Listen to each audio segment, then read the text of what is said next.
All right, so what's known as MILABS, military abductions. That was my first, the first operations that I was a part of were military abductions, and I was actually first introduced to that side of black operations when I was 16. And I've talked about this before, but imagine, okay, you can have someone that's interested in becoming a police officer.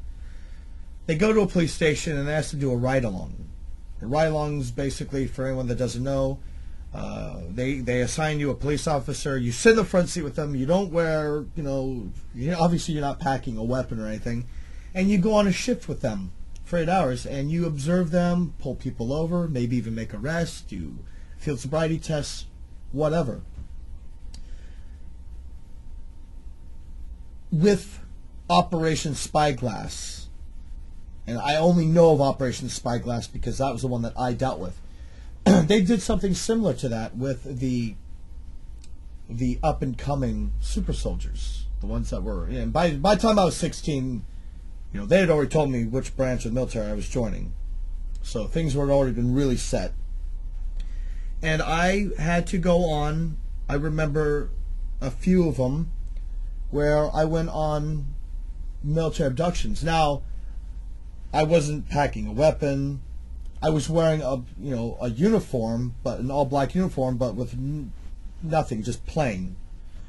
I would actually go with them in whatever mode of transportation we're using. I wasn't allowed to actually go into whatever location they were picking up the person. I had to stay there. So it was pretty much the same as like a ride-along. I had to stay in the vehicle. They grabbed the person. We went back, and then I would be dropped off, and it was just a kind of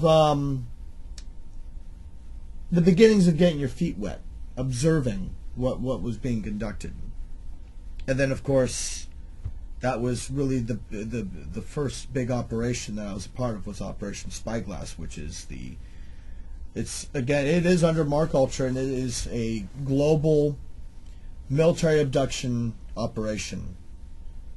There's a whole wide range of reasons why it's done, who's taken, why are they taken, what's done to them, why is that done to them, how are they returned back, are their memories completely wiped out of the abduction, or are we going to give them what we call a cocktail so that they believed it was an alien abduction, because in modern society, unfortunately still, most people think that that's just crazy. So that was the military abduction side, but that was an important side, and I was definitely trained for that as a kid.